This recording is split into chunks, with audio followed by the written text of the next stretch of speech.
哈哈哈！နိုင်ငံတော်လုံးရွှေပြုံးဝမ်းသာအေးချမ်းမှုတွေလန်းဆန်းမှုတွေငြိမ်းချမ်းမှုတွေဝေစားအာသပညာစွမ်းရည်များတိုးတက်မြင်မအာသပညာစွမ်းရည်များတိုးတက်မြင်မအသက်ရှိချမ်းသာတော်များတို့ရာဒီလေချမ်းများနဲ့လူရှင်တော်စားမပြတ်ညီနေပါများဝါဟာဟာဟာအသက်ရှိစေကတော့ဝါဟာဟာဟာဘဝညီနေကတော့ဝါဟာဟာဟာ STAR star ဝါဟာဟာဟာလူရှင်ပြောလူရှင်တော်စားဦးနဲ့ခင်ဗျာတွေ့ရရေးဟာသားချစ်တဲ့ဒီပါပြည်သူများမျှော်လင့်နေတဲ့စောင့်စားနေတဲ့ကျွန်တော်တို့ရဲ့ National Star အစီအစဉ်လေးဟုတ်ကဲ့အလှည့်ကြလာပြန်ပြီဗျာမျှော်လင့်နေကြတဲ့အတိုင်းပဲပတ်စဉ်အားပေးကြတော်မိပါများအထူးကျေးဇူးတင်ပါတယ်ဟုတ်ပါတယ်ကောင်းတဲ့ကောင်းဆိုပြီးတော့လည်းပဲကြိုးစားပြီးတော့ကျွန်တော်များစီစဉ်ထားပါတယ်မှန်ပါတယ်ခင်ဗျအားပေးမှုကိုလည်းပဲကျေးဇူးတင်တယ်လို့ကျွန်တော်တို့ရဲ့တီထွင်မှုတွေကိုလည်းပဲအားပေးပြီးရင်းနဲ့ဟုတ်ကဲ့မြောက်စားကြပါအောင်လို့ဆိုတဲ့အကြောင်းပြောကြရပါဒီပွဲစဉ်7မှာတော့တကယ်ပါအတစ်တွေဟိုအထက်မြန်မာပြည်နောက်ပြီးတော့အောက်မြန်မာပြည်မော်လမြိုင်တို့ဘက်ကအကုန်လုံးပါလာကြပါတယ်အဲ့ကလေးတွေကိုအားပေးပါလို့လဲပြည်သက်များကိုအားရတယ်အားရပါတယ်ခင်ဗျာနော်ဒီဘက်စီစဉ်မှာဆိုလို့ရှိရင်ရှင်ပြိုင်ကြမှာကလည်းဒီကလေးတွေပါပဲဗျဟုတ်ကဲ့နော်ဒဲရိုးတိန်ရန်အတွဲနဲ့ပြည်ချစ်ဒိုးတို့အတွဲပါပြည်ချစ်ဒိုးတို့ဆိုတာကဒဲရိုးတိန်ရန်ကတော့ပြည်သက်တိန်ရန်ကလည်းအစ်ကလေးပါပဲဟုတ်တယ်ပြီးတော့ပြည်ချစ်နဲ့ဒိုးတို့ဆိုတာလည်းဒါကျွန်တော်တို့ဒီရင်ကျင်းမှုတက်သူကကလေးတွေပါအင်ပတန်ကိုအားပေးရမှာကလေးဖြစ်ပါလေအပြင်မှာလောက်ကန်စားတော့နေတဲ့သူတွေမဟုတ်သေးဘူးတက်တဲ့တို့ကနေပြီးတော့ကကြောင်းဆင်းလာတဲ့ကလေးတွေကြောင်းတက်နေတဲ့ကလေးတွေဒါတွေလည်းပဲစိတ်ပါဝင်စားစွာပါဝင်လာကြပြီဆိုတဲ့အကြောင်းဟုတ်ပါတယ်ခင်ဗျဘာဖြစ်လဲဆိုတော့ပြည်သက်များကိုအနံပေးမှဒီကလေးတွေရဲ့ရှေ့ရေးအတွက်ကစိတ်ချမှာဟုတ်မှန်ပါတယ်နော်အဲ့တော့သူတို့ပေးထားတဲ့ခေါင်းစဉ်လေးကမြောက်ထိုးပင့်ကိုလို့ပေးထားပါတယ်အဲ့ဒါကတော့လိုက်တယ်ဗျာလောကမှာအင်မတန်ကြောက်စရာကောင်းတဲ့လူတွေပါမှန်တယ်နော်လူတယောက်ကိုတယောက်ကနေမြောက်ထိုးပင့်ကိုလုပ်ရင်အဲ့တယောက်ကတကယ်ကိုအချက်ကြကြပြောတတ်လို့ရှိရင်တကယ်ယုံပြီးတော့တကယ်ပေါက်ရဖြစ်တတ်ပါတယ်အဲ့ဒါကြောင့်ပြောတာပေါ့အမှားကိုဆက်တိုက်ပြောသွားလို့ရှိရင်ဖြင့်မသိတဲ့လူတွေကအမှန်လို့ထင်သွားတယ်မှန်ပါတယ်ဗျ။မြောက်ထိုးပင့်ကိုဆိုတာဒီလိုပါပဲ။ဘေးကလူတက်တက်မဲ့မြောက်ဝေးနဲ့အဲ့လူတခါကျရုံချင်းကြောင်တင်ဖြစ်ပြီးတော့မှန်သွားတတ်တယ်ဗျ။ကြောက်တဲ့တိုးချလို့ဖြစ်တတ်တယ်။အဲ့ဒါလေးတွေကိုတတိပေးတဲ့အနေနဲ့ဒီခေါင်းစဉ်လေးပြန်ကြမှာဖြစ်ပါတယ်။မှန်ပါပြီ။အဲ့တော့ရှင်ပြန်ကြမယ်။ဒဲရိုးတရံနဲ့ပြည်ချစ်ဒိုတို့အတွက်အစဉ်လေးဖြင့်စင်းမော်ကြပါလို့ဖိတ်ခေါ်ပြစီခင်ဗျာ။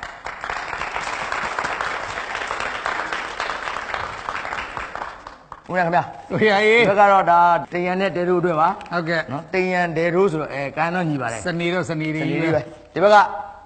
နော်ပြည်ချစ်ကဘယ်လိုဒါပြည်ချစ်ပါခင်ဗျာပြည်သက်ကိုအပ်ပါတယ်ဒီဘက်ကဒိုးတို့ပါဒီဘက်စီစဉ်မှာကျွန်တော်တို့ကလေးတွေကိုကဲတော့ဖြတ်ပြီးအမှတ်ပေးကြမှာတော့ကျွန်တော်တို့လူရှင်တော်ကြီးပါပဲဖြစ်ပါဗျာဟုတ်ကဲ့ဘက်ကျွန်တော်ဆရာဦးငွေပါဦးငွေမိုးလက်ပိုက်ထားတာဦးမိုးကျော်ပါခင်ဗျာဒီဘက်ကတော့ဦးကြည်မီဆက်ပါခင်ဗျာဟုတ်ကဲ့တို့တရားလေးပြီးတော့ကလေးတွေအတွက်အကဲတော့ဖြတ်ပြီးအမှတ်ပေးကြမှာဖြစ်ပါတယ်ကောင်းပါတယ်ဒါကြောင့်ဟာတာချစ်တဲ့မိဘပြည်တော်ခင်ဗျာမြောက်ထိုးပင့်ကောဆိုတဲ့ခေါင်းဆောင်ကဒဲရိုးနဲ့တင်ရန်ရဲ့ပြက်လုံးလေးမြောက်လဲခံစားပေးကြပါဦး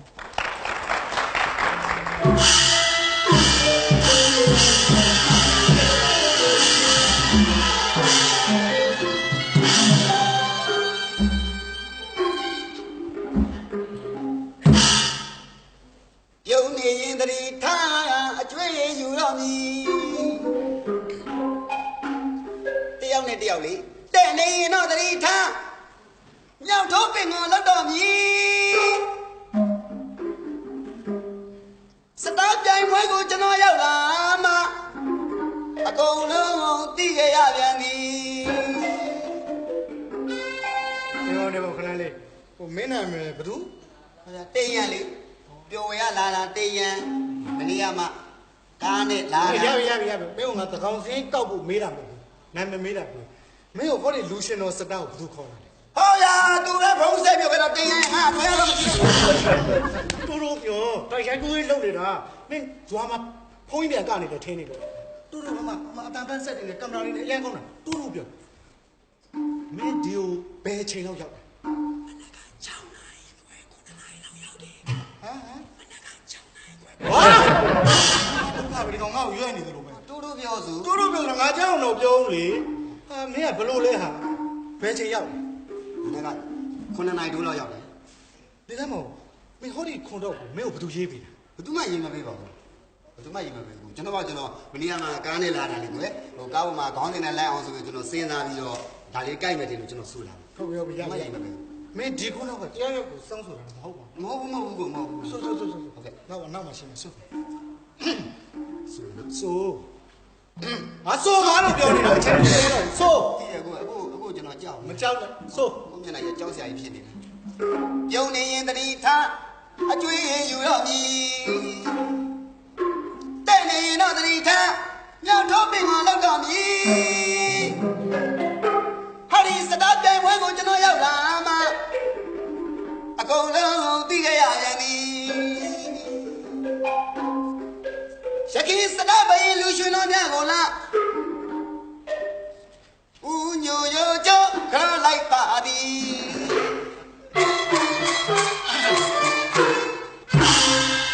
ဒီခုတော့ကျေနပ်တယ်မရှိရင်ဝင်လာမိပါခင်ဗျာ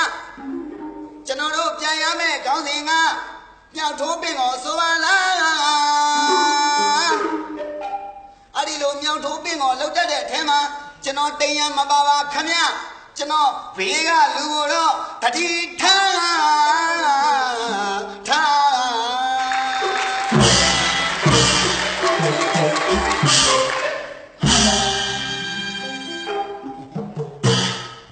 ာသမျှတဟာဆွေမာကြပါစေလို့မေတ္တာပို့စကားတလုံးမှမပါဘဲနဲ့ခေါင်းစဉ်အောက်ကနေပြီးတော့ဟိုလူစောင်းသလိုလိုဒီလူချိတ်သလိုလိုနဲ့ခွန်းထောက်ကိုတီဆိုသွားတာ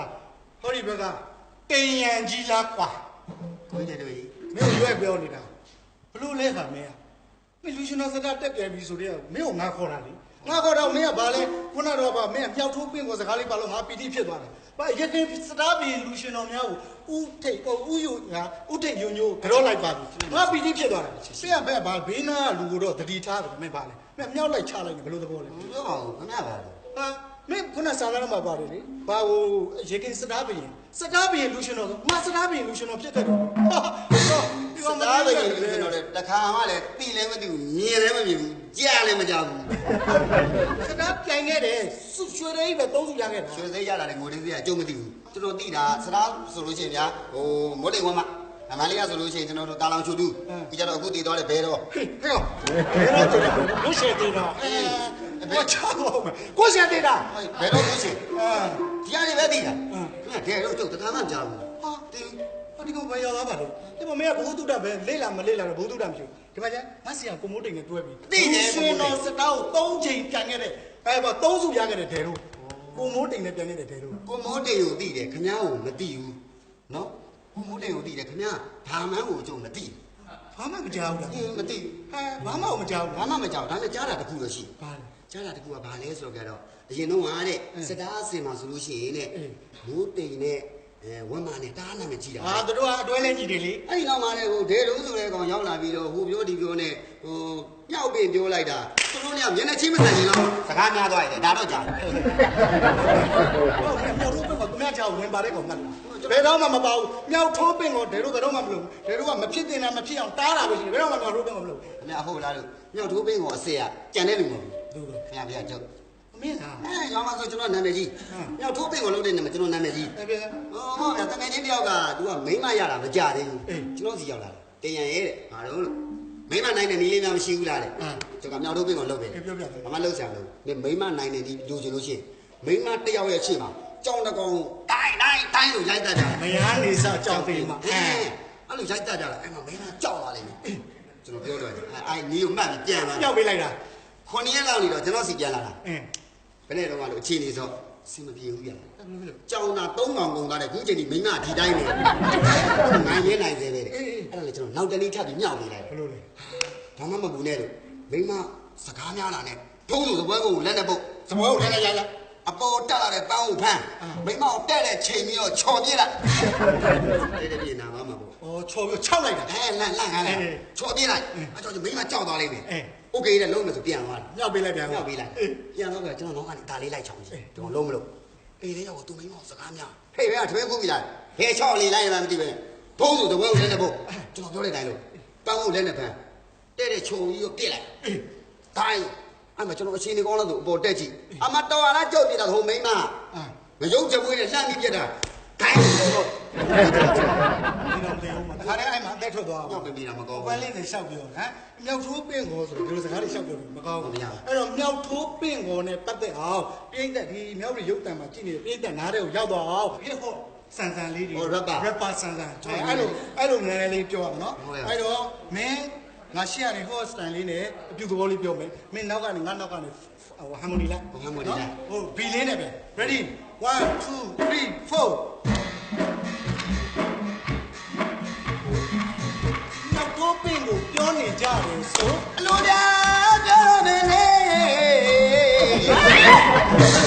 မင်းက harmony လိုက်ခိုင်းတာလေကျွန်တော်မှမသိတယ်ကျွန်တော်အဲ့ဒါပဲရတာလေဗျာဒုက္ခပဲ harmony ဆိုတာနောက်ထိုးပင်ကိုပြောနေကြတယ်ဆိုမဟုတ်ရပါဘူးဗျာဒီလောက်ကလေးတော့လိုက်ပေါ်နေတယ်အဲ့ဒါဆိုစင်ပြေတယ်လို့ရရင်နော်ပြေတယ်လက်ဆောင်ဟေးနောက်ထိုးပင်ကိုပြောနေကြတယ်ဆိုမဟုတ်ရပါဘူးဗျာနောက်ထိုးပင်ကိုပြောနေကြတယ်ဆိုမဟုတ်ရပါဘူးဗျာဒီမိုကရေစီရနေကြပြီဆိုမဟုတ်ရပါဘူးဘယ်လိုလဲမလားဒီမိုကရေစီရတယ်ဆိုတာဒါစီကန်းရှိလို့စီကန်းရှိမှတိုးတက်မှာတိုးတက်နေပြီဗျာဒီလောက်ကလေးတော့ပြင်းအောင်လေမင်းကလေးနဲ့ဓာတ်တွေတစ်ဖက်တည်းမှတ်မထားနဲ့ကျွန်တော်ရွာထွက်တယ်ဒါပဲမှတ်တာနော်စမယ်နော်ဒီမိုကရေစီရနေကြပြီဆိုတိုးတက်နေပြီဗျာဒီမိုကရေစီရနေကြပြီဆိုတိုးတက်နေပြီဗျာ6လမ်းသွားမှရင်နေပုတ်တယ်ဆိုမဖြစ်အောင်တားကြပါ6လမ်းသွားမှရင်နေပုတ်တယ်ဆိုမဖြစ်အောင်တားကြပါလူရှင်တော်အသိအောင်မြင်နေပြီဆိုမဖြစ်အောင်တားကြပါဘယ်လိုခဏဘယ်ကမလေးကိုလူရှင်တော်အသိအောင်မြင်တာမဖြစ်အောင်တားမလားကိုပဲမဖြစ်အောင်တားဆိုလူရှင်တော်အသိအောင်မြင်တာဥဆောင်ကောင်းလို့ပေါ့ဟုတ်လားဥက္ကဋ္ဌပြတဲ့ကိုကလိုင်းတို့ကိုရင်းအောင်တို့နောက်တဲ့နာယကတို့ဥဝင်နိုင်တို့မိုးချိုတို့အများကြီးဒါတွေကဥဆောင်ကောင်းလို့လူရှင်တော်အသိအောင်မြင်တာဥဆောင်ကောင်းလို့ပါဒီလိုပြောမှာပေါ့ရရင်နော်ရလူရှင်တော်အသိအောင်မြင်နေပြီဆိုဥဆောင်ကောင်းလို့ပါလူရှင်တော်အသိကြီးအောင်မြင်နေပြီဆိုဥဆောင်ကောင်းလို့ပါရက်ွက်ထဲမှာစန္ဒပြတယ်ဆိုဥဆောင်ကောင်းလို့ပါရှင်းတော့တယ်ရှိပါဦးလို့မလို့ဒေးလေးကင်သူတော်ဝင်းပြအောင်မလားမသိဘူးအဲ့ဒါမှမဖြစ်သင့်တာအဲ့ဒါ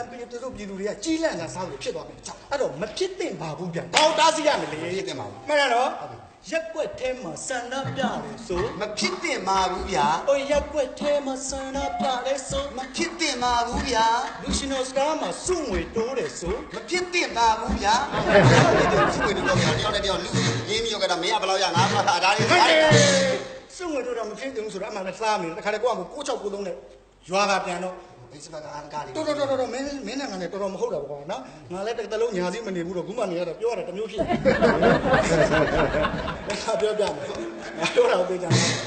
်တယောက်နဲ့တယောက်ဒီလိုမျိုးဘာမြောက်ထိုးပင့်ကိုလူစရာဘလိုနည်းနဲ့ပဲဖြစ်ဖြစ်မြောက်ပင့်ပြောရင်ကြိုက်တယ်လူကြီးဟောပြောက်ပင့်မို့ပြောကြိုက်တယ်မြောက်ပင်မပြောရင်ဘလို့ဆိုကြပါတော့ဥမာမင်းပုံနဲ့ကြည့်တယ်ကြည်စမ်းပါကွာမနေ့တနေ့ရမှာခေါ်လာတယ်မနေ့ရမှာသူ့ကိုကျွန်တော်စတကယ်မြင်မှုတာဟမ်ပိန်66နဲ့မီးရဲ့ပိန်မီးရဲ့6လို့ပြောရင်မင်းခံတာလက်ကားကြိုက်မလားဗျာမကြိုက်ဘူးဆိုကြပါတော့မင်းကမြောက်ပင်ပြောလိုက်မယ်ဟာဟိုကိုတင်ရနော်အခုအရင်လူတွေတော့ဒုက္ခရောက်တယ်ကျွန်တော်ကြားတယ်ဟုတ်တယ်ဒီကိုတင်ရနော်ဟိုကိုတင်ရရုပ်ရှင်နဲ့ဗီဒီယိုသရုပ်ဆောင်တင်ရဆိုတာလည်းမသိဘူးအခါမှမရိုက်ဘူးကင်မရာချိတ်အောင်ဘူးမှမတက်ရဘူးလားရုံးရှင်နဲ့ဗီဒီယိုတော့ရှောက်ပြောဟာကြောက်မရိုက်ဘူး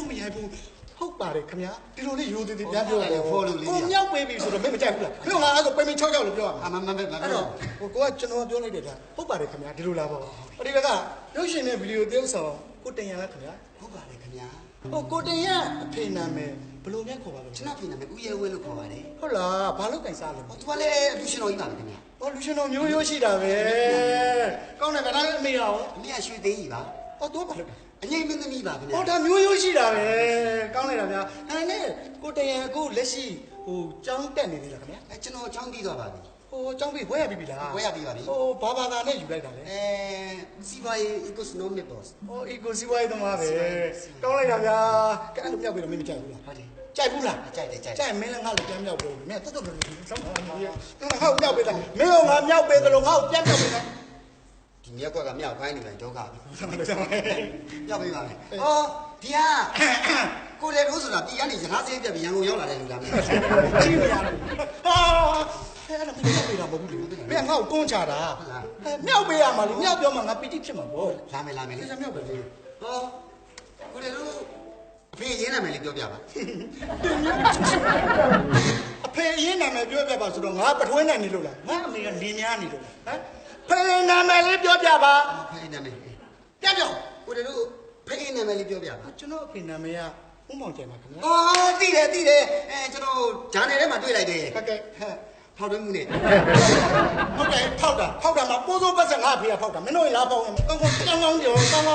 ဒေါသမကြီးနဲ့လာမယ်လေသူဟာမြောက်ပြင်ပြောသမှာအခုကိုတို့ရဲ့အမေနာမည်ဘယ်လိုခေါ်လဲခင်ဗျာကျွန်တော်အမေကတော့ဒေါ်သိန်းဆိုင်ပါခင်ဗျာကိုဒေါ်သိန်းဆိုင်ပါအခုတယ်လို့သုံးနှန်းတော့မအောင်ဘူးဆိုဆရာမကြီးသားလာမေးလို့လေရောက်ပြောတာသုံးနှန်းမအောင်ပြောစရာလားကြောင်းပြီးသွားပြီဆိုလို့ပြောပါဘွဲရပြီသားဟောဒေါသဖြစ်တယ်ကျွန်တော်တမ်းဘွဲရပြီဆိုအခုဘွဲရပြီဆိုဟုတ်ပါတယ်ခင်ဗျာကျွန်တော်အီကိုနဲ့ပဲကြောင်းပြီးသွားတာပါခင်ဗျာအီကိုနဲ့ဟုတ်ပါတယ်အဲ့ဆိုအီကိုဘာသာရက်နဲ့ထမင်းစားပြီလားလို့ဘယ်လိုပြောပါလဲခင်ဗျာတော်မင်းနဲ့ငါနဲ့ကတော့80ဖုန်းလည်းမလွယ်တော့ဘူးနော်မနေ့ကတရက်ထက်လို့ဒါမင်းတောက်ပြောတာတော်နော်ကဲကိုရီးယားဟေးကိုရီးယားတို့လားဗျာကျွန်တော်တို့လူရှင်တော်စတားမှာမတွဲစဘူးအတွဲတုံးတဲ့ဒဲတို့နဲ့တင်ရမှာကျွန်တော်အခုလိုမျိုးစင်မြင့်ပေါ်မှာပြောတတ်ဆိုတတ်အောင်တင်ပြပြီးတော့အန်တီဝါတိကဆရာဖြစ်တဲ့ကိုရွှေမိုးဆရာကိုမိုးတိန်နေတကွတင်ဆရာမြင်ဆရာကြားဆရာအားလုံးခင်မွန်းကြီး10ပါအားထာဝရဥထိပ်ပန်စင်ကျွန်တော်တို့ညီကိုနားဝင်ပြပါခင်ဗျာ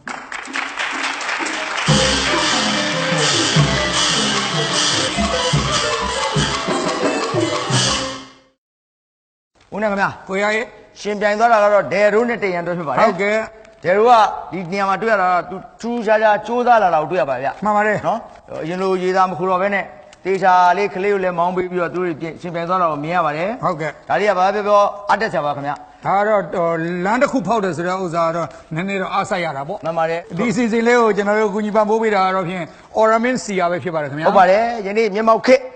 လူနေမှုဘဝမှာကြိုင်ဆယ်မှုတွေများခြင်းကြောင့်စိန်ခေါ်မှုစိုးရိမ်ပူပန်မှုလိုအပ်ချက်တွေများပြားမှုကြောင့်စိတ်ဖိစီးမှုအနည်းအများနဲ့နေ့စဉ်လူတိုင်းကြုံတွေ့နေရပါတယ်မှန်ပါတယ်အဲ့တော့ကိုကံကားကောင်းပြီးတော့စိတ်ဖိစီးမှုကင်းစင်ဖို့ဆိုရင်တော့ Oramin Sia တာဝန်ယူတယ်ဗျာဟုတ်ကဲ့ဒါကြောင့်တစ်နေ့တစ်လုံးသာမှန်မှန်တောက်သုံးမယ်ဆိုလို့ရှိရင်အခုနောက်ကိစ္စတွေအတွက်တော့ဖြင့်ပြီးစီးတယ်ပြီးတော့ Oramin Sia မှာဗီတာမင် C နဲ့ဗီတာမင် B1 B2 B3 B5 B6 B12 ဆိုပြီးတော့အဲ့ဗီတာမင်တွေအားလုံးအချိုးညီညီပေါင်းစပ်ပေါင်းထားပါတယ်ပေါင်းလိုက်တာဗျာနောက်ပြီးတော့ Oramin Sia ကိုတစ်နေ့တစ်လုံးတောက်သုံးခြင်းဖြင့်စိတ်ဖိစီးမှုကိုလျှော့ချစေခြင်းကြာမယ်နောက်ပြီးတော့စိတ်ကိုကြည်လင်လန်းဆန်းစေခြင်းမှန်တယ်နောက်ကိုခံအားစနစ်ကောင်းမွန်စေခြင်းကောင်းပါမယ်နော်နောက်ပြီးတော့အုံနောက်နဲ့အာယုံကြောလှုပ်ချက်များကိုလည်းပုံမူကောင်းမွန်စေခြင်းမှန်တယ်ထိခိုက်ဒဏ်ရာနဲ့ခွဲစိတ်ပြီးအနာများကိုလည်းအမြန်ကျက်စေပါတယ်ဟုတ်ကဲ့နောက်နလန်ထစသူများကိုလည်းအမြန်ဆုံးပြန်လည်ကောင်းမွန်စေခြင်းစတဲ့ကျမ်းမာရေးကောင်းကျိုးတွေအများကြီးကိုရရှိစေပါတယ်ဗျာကောင်းလိုက်တာဗျာကျေးဇူးတုံ့ပြန်ပါရဲ့မှန်ပါတယ်ခင်ဗျာကဲကျွန်တော်တို့ရဲ့ပြိုင်ပွဲလေးကိုဆက်လက်ပြီးတော့ရှင်ပြိုင်လိုက်အောင်ဗျမျော်လင့်နေကြပါဒီတခါကျတော့ယူချင်းမှုចောင်းသားလေးတွေပါဟုတ်ကဲ့ပြီးချစ်နဲ့ဒိုးဒိုးအလှည့်ပေးကြပြီးချစ်နဲ့ဒိုးဒိုးကနေပြီးတော့ဒယ်ဒိုးတို့အတွဲကိုဘလို့များရှင်ပြိုင်မလဲဆိုတာပြည်သက်ကလည်းစောင့်ကြည့်ကြပြီမျော်လင့်နေဒါကြောင့်ဟာသားချစ်တဲ့မိဘပြောခင်ဗျာမြောက်ထိုးပင့်ကောဆိုတဲ့ခေါင်းဆောင်ကနေပြီးတော့ဒီချစ်နဲ့ဒိုးဒိုးရဲ့ပြလုံးလေးမြောက်ကိုလည်းခန်းစားပေးကြပါဦးဗျာ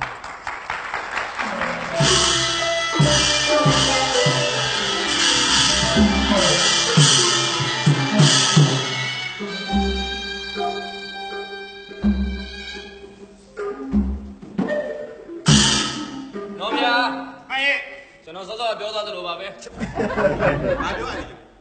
ဘာမပြောရသေးဘူးဩရှိရကိုတယ်တို့ပြိုင်သွားတော့ကိုလည်းကြောက်အ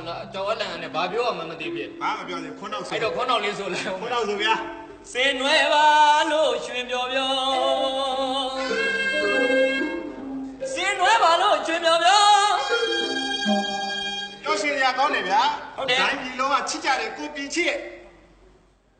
ခေါင်းစဉ်နဲ့ကြိုင်အောင်မြောက်တို့ပင်ကောလာပြောတာဘာတိုင်းပြည်လုံးချစ်တဲ့ကိုပြည်ချစ်အခုမှစင်မော်စရောက်တယ်အခုမှပြည်ချစ်လို့နာမည်ပေးပြီးဒီစင်မော်တက်လာတာဘာကိုပြည်ချစ်တိုင်းပြည်လုံးချစ်ဟိုတတိုင်းဟိုမြောက်ပင်ပြီးပြောပြရလေခေါင်းစဉ်လေးနဲ့ကြိုင်အောင်ခေါင်းစဉ်လေးနဲ့ကြိုင်မြောက်ပင်ပြီးပြောစင်နွယ်ပါလို့ရွှင်ပြောပြောစင်နွယ်ပါလို့ရွှင်ပြောပြောခေါင်းစဉ်မှာစတင်လောက်တဲ့ကွယ်မြောက်တို့ပင်ကောကောင်းရမျိုးစင်မအပြုံးပန်းရွှေအလင်းကနဲ့လည်းပဲဒေါ်သားဆရာကျွန်တော်တို့ရဲ့ဆရာဦးအောင်ဝမ်းတူပါခင်ဗျဟုတ်ကဲ့ Con đâu quên nhá chú đâu nhìn nhá vào đâu nhau thú biển ngồi rồi để có gì ok cho nó mong gì chứ này đố đố vậy sao đó thì mình nhá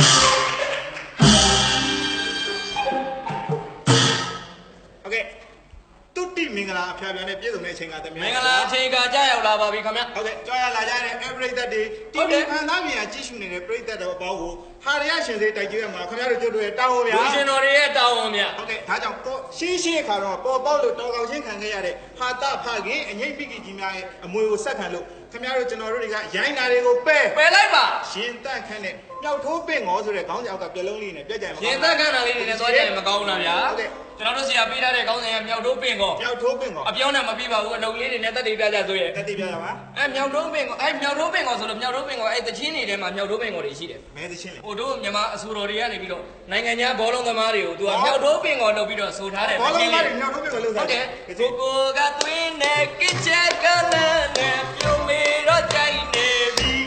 သွင်းမ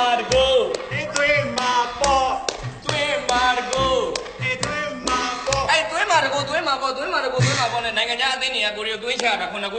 ဒါပဲရှိပါတယ်ဟောမန်ယူတို့ဘာလို့ပြောပါလဲအဖေတို့ချန်ပီယံလိတို့ပြောပါတယ်မြောက်တို့ပင်ကောင်လုပ်တယ်ဆိုတာကောင်းတဲ့နေရာကောင်းတယ်မကောင်းတဲ့နေရာမကောင်းဘူးမြောက်တို့ပင်ကောင်လုပ်လို့ကောင်းတယ်ဆိုတာငါတို့ရဲ့ဆရာတွေကအခုမင်းပြည်ချေမင်းလူရှင်တော်နည်းနည်းဇာလေးရှိတယ်ဇာလေးရှိရဲ့ဟုတ်တတ်တယ်တဲ့ဟုတ်လူရှင်တော်တရေလေးရှိတယ်မင်းအဲ့တော့လူရှင်တော်စတားသွားပြန်ဆိုတော့ဒါကောင်းတဲ့နေရာကိုရောက်လာတယ်သူတို့မြောက်တို့ပင်ကောင်လုပ်တယ်လို့အခုရောက်လာပြီအခုရောက်လာပြီအဲ့ဒါနဲ့ပတ်သက်ပြီးတော့ငါပြောပြမယ်အခုရုပ်ရှင်ဗီဒီယိုတွေဆိုငါဆိုလို့ရှိရင်တိတ်ဝါသနာပါတာမဟုတ်ကြည့်လေကြည့်တာမရှိဘူးကွာမကြိုက်ဘူးလေဗျာကြည့်လေကြည့်တာမရှိဘူးဒါပေမဲ့အင်တာနက် Facebook တွေမှာခေတ်စားနေတဲ့မင်းစီပါမောင်ကအရက်ကောင်းတယ်မင်းမြောက်လို့ပင်ကိုလို့ငါသွားကြည့်ခင်ဗျားပဲအဲ့ကောင်းကိုမကြည့်ချင်ပါဘူးဆိုတော့ကျွန်တော်မြောက်ပင်ပေးတာခင်ဗျားသွားကြည့်အဲ့ကောင်းကိုငါသွားကြည့်တာဗျာသွားကြည့်တော့အဲ့မှာမြန်မာစကားပုံတစ်ခုတဲ့ဤပြောင်းလဲနေတယ်ဆိုတော့ငါတွေ့လိုက်မြန်မာစကားပုံကပြောင်းနေရမှာမရှိတာမင်းအဲ့စားမှာစကားပုံကတကယ်ပြောင်းတာဗျာဘယ်လိုပြောင်းလဲဆိုတော့ငါတို့အိမ်ကောင်းရင်းမှာသားမီ2ယောက်ရှိတယ်သားမီ2ယောက်သမီးလေးကလည်းအပြိုပေါက်လေးဆိုတော့တကယ်ချင်းနေနဲ့ဟေးလာသွားကြတာရှောက်သွားတော့အဲ့ဒီအချိန်မှာအမေလုတ်တဲ့လူကသူ့သမီးလေးကိုလက်ကျိတ်တိုးလေးဆုံးမာတာလက်ကျိတ်တိုးလေးဆုံးမာတယ်ဆိုပေမဲ့ကိုကအိမ်ညစ်ကတ်တော့ကြားနေရတယ်ဒါပေါ့အဲ့ကောင်မလေးနေအနေထိုင်ဆင်းနေစမ်းအေးပေါ့ဒီခေတ်ကြီးကစူးနဲ့ဖတ်ခေစူးပေါ်ဖတ်ကြရင်ဖတ်ပေါက်မယ်ဖတ်ပေါ်စူးကြလဲဖတ်ပဲပေါက်တာဒါလေးအမှန်လေးဒါမြန်မာစကားပုံရရှိဒါပေမဲ့မင်းအဲ့လိုမြောက်တို့ပင်ကောင်လုပ်လိုက်လို့နင်းစီပါမောင်ကားကိုငါတွားကြည့်လိုက်တယ်အဲ့စကားပုံပြောင်းသွားဘယ်လိုပြောင်းသွားဘဲဦးနဲ့ကြောက်ပြင်ခေဘာဆိုင်ရလဲဘဲဦးနဲ့ကြောက်ပြင်ခေဆိုတော့ဘဲဦးပဲကြောက်ပြင်ပြီလေဘဲဦးပဲကွဲတယ်ကြောက်ပြင်မဘဲဦးကြလဲဘဲဦးပဲကွဲတာခင်ဗျာအတိတ်ပဲရှင်းသားပါအတိတ်ပဲရှင်းရမယ်ဆိုအဲ့မင်းနေတိုးနဲ့ဖွေးဖွေးနဲ့မင်္ဂလာဦးညမှာလေအေးမင်္ဂလာဦးညမှာလေနေတိုးဘဝပြက်လို့ဖွေးဖွေးပြက်တာလားဖွေးဖွေးဘဝပြက်လို့နေတိုးပြက်တာကျွန်တော်လည်းကြိုက်တယ်အဲ့ခါဟောမင်းကပိုဆိုးနေပြီခင်ဗျာအဲ့မင်းစီပါငါမောင်ငါမပြောနဲ့နော်မင်္ဂလာကောင်ကျောင်းနေငါတွေငါမပြောအဲ့ခဲမှာလေခင်ဗျာကိုကြိုပြောမယ်တဲ့အဲ့ခဲမှာငယ်ဘဝထားသခင်ငယ်ဘဝတိုးဆောင်တဲ့ယွန်းယွန်းကြီးတဲ့အတန်ကျွန်တော်လုတ်ပြမယ်ယွန်းယွန်းတိုးဆောင်တဲ့ပုံစံယွန်းယွန်းလေးကဘယ်လိုတိုးဆောင်ခင်ဗျာခွန်တာဆိုပါတော့ဗျာခွန်တာထားသခင်ပေါ့ခွန်တ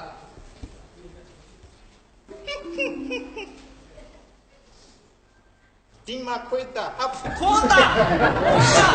အဲ့မာခွန်တာမင်းမျိုးတွေနဲ့မားနေပြီခွန်တာမမထားလေမနှက်ခံဖွင့်မဲ့ပန်းကိုမြင်ချင်းဘူးဒီနေ့ပွင့်တဲ့ပန်းကိုပဲမြင်ချင်တာဒီနေ့ပွင့်မှာပန်းကြည့်မလားဒီမြင်ကရေပန်းတွေဘာတွေပြောပါတယ်ဩ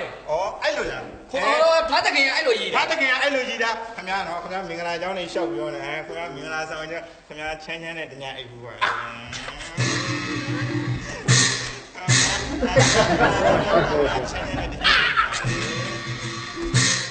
င်ဗျားမင်္ဂလာဆောင်တော့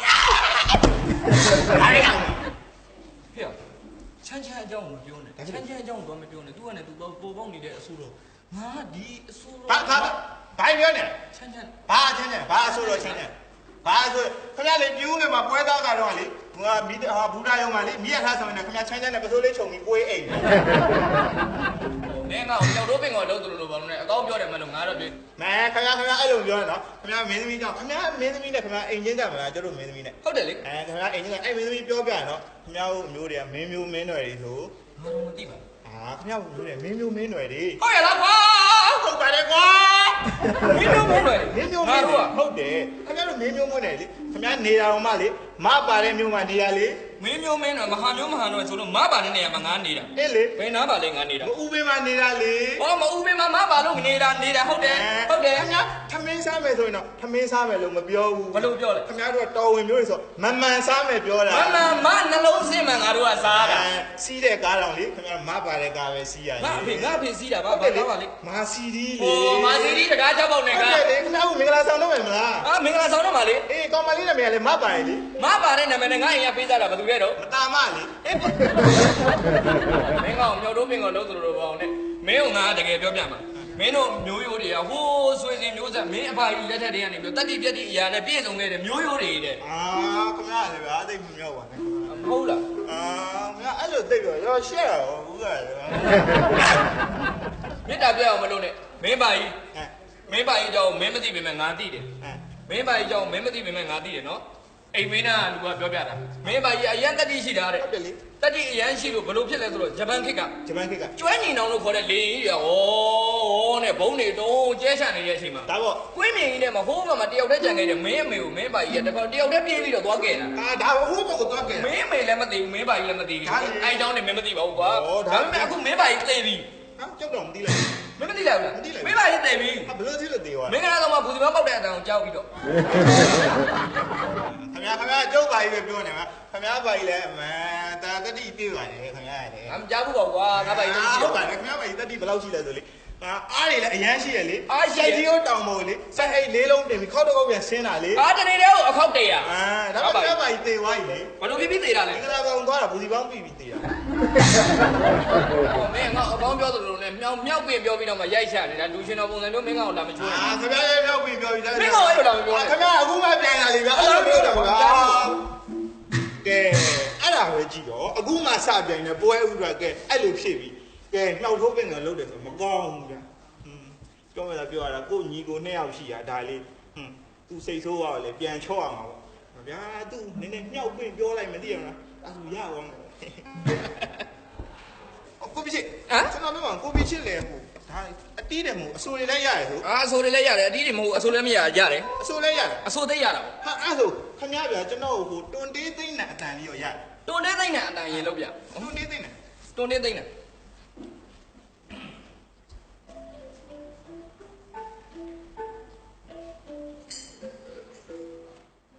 မကောင်းလားဗျာမပြောရသေးဘူးဘာမပြောရသေးဘူးတွန်တေးသိမ့်နဲ့အော်မြစ်တာတော့မှချစ်စွာသောရွှေပွဲလားလို့ဒီနေ့ညမှာတော့ဖြစ်မိဘပြည်သူတို့အပြုံးပန်းဝင်နှလုံးလန်းစီရအောင်လို့ကျွန်တော်တွန်လေးသိန်းနေကနေပြီးတော့တချင်းလေးတွေနဲ့ဆိုပြပါတော့မယ်ဟဲကောင်းတယ်ဗျာကောင်းတယ်အဲ့ဒါဗျာကျွန်တော်ဗမာကိတာခင်ဗျာကမြောက်ပင့်ပြောခင်ဗျာဒါမြောက်ထိုးပင့်ကိုလောက်ပြမှုနော်ခင်ဗျာကျုပ်ပြောတဲ့တချင်းတွေအကုန်တီးနိုင်တယ်မလားအမေကေတာနဲ့ပတ်သက်လို့တော့မင်းငါ့ကိုကြိုက်တာမေးရပါပဲရဲ့တီးတတ်တယ်ပေါ့တီးတတ်တယ်တီးတယ်နော်ကျွန်တော်နည်းနည်းကတီးပြပါအဲ့ဆိုဗျာဟိုတချင်းလေးอ่ะဟိုတချင်းလေးနေမဝေးပလဲဒီတက်နဲ့တန်ကိုစောညင်းအဲ့တချင်းလေးတမို့လားအဲ့တချင်းလေးဗါတကယ်ရပေးတယ်လက်ခုပ်ဒီမှာဟုတ်ပြီ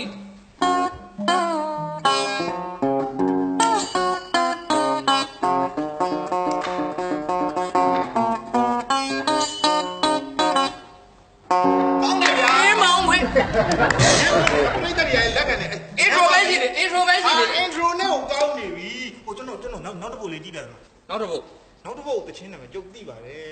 နောက်တစ်ပုတ်အဲ့ဒါဗျာချွန်းပါတယ်ဗျာ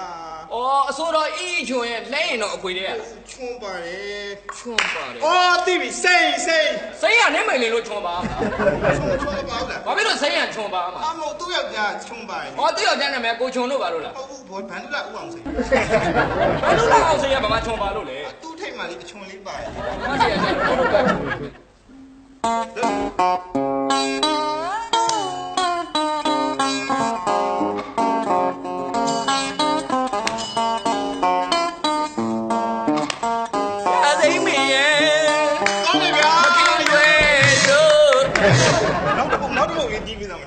အရန်ကောင်းတယ် intro နဲ့ကိုကျွန်တော်တော်တော်ကြိုက်နေပြီ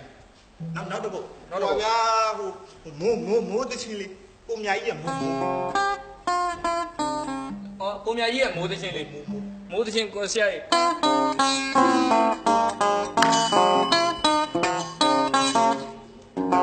ကောင်းနေဗျာ ဝတ်တာခါ အားပေးနေကြတာပြိတ္တိအရင်ကြိုက်တာဟောကိုလည်းပင်မနေဗျာအဲ့ဆိုကိုတော့ကျွန်တော်မြောက်တော့ပင်ကလောက်ပေးရမဟုတ်နော်ဟိုနောက်ဆုံးသချင်းကိုအိုးစီအရင်လေးတွေတီးပြီဗျာကျွန်တော်ကကြတယ် အိုးစီအရင်လေးနဲ့မင်းကကြတယ် ကကြတယ် ဆရာကြီးအိုးစီအရင်လေးတဲ့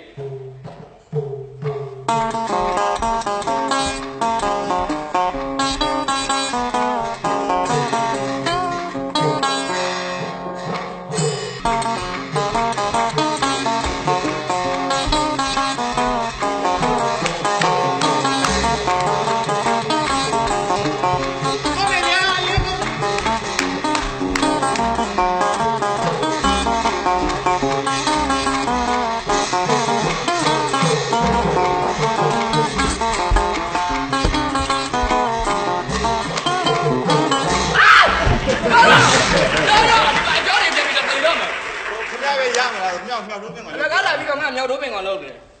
ကဲကိုပြီးရှိရေ ကိုတို့ရဲ့ ဟုတ်ကဲ့ ဒီ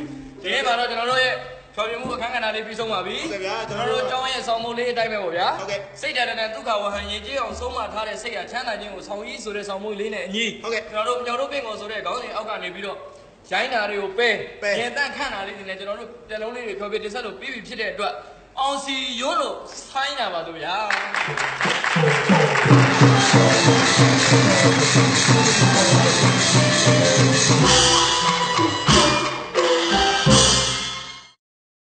ဝင်နေခင်ဗျာ ကိုရ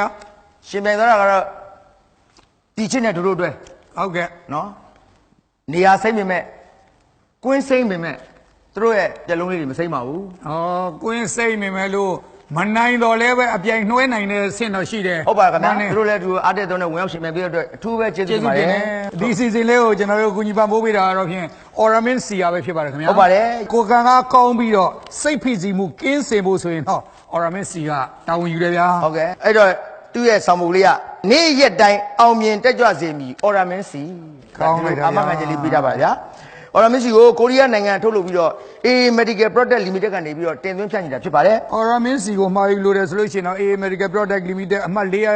410ဘာဘာနုလာလန်ကြောက်သရားမြို့နယ်ရန်ကုန်မြို့ ဟုတ်ပါတယ် ဖုန်းနံပါတ်အနေနဲ့ဆိုလို့ရှိရင်3193936ဆက်သွယ်လိုက်လို့ရှိရင်ဖြစ်ချက်ချင်းရနိုင်ပါတယ် နောက်ပြီးတော့ Oramin C ကိုအမျိုးမျိုးအနေမှာရှိတဲ့ဆိုင်တိုင်းမှာ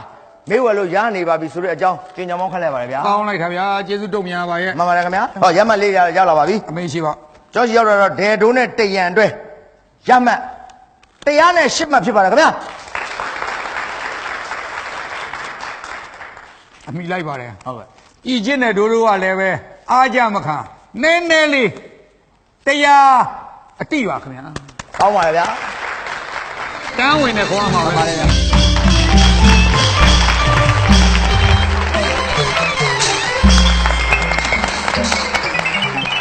ဒီကြမောကြအားတဲ့ပြီးတော့အာရပါရပြုံးလားလူရွှေနော်စတာဝါဟာဟာဟာ မတ်တရားလက်ဆောင်ပစ္စည်းများပေးရချင်းမြင့်တဲ့ Oramin C မိသားစုကိုအထူးပဲကျေးဇူးတင်ရှင်ဒီတစ်ပတ်ဒီညနဲ့နားပြစေခင်ဗျာ အာသပညာစွမ်းအင်များတိုးတက်မြင်မအာသပညာစွမ်းအင်များတိုးတက်မြင်မလက်ရှိချမ်းသာတဲ့များဟိုရဒီလက်ချက်များနဲ့လူရှင်တော်စားမပြတ်ဒီနေပါများဝါဟာဟာဟာအသက်ရှိစေကတော့ဝါဟာဟာဟာဘဝဤနေကတော့ဝါဟာဟာဟာ SDA Star လူရှင်ပြောလူရှင်တော်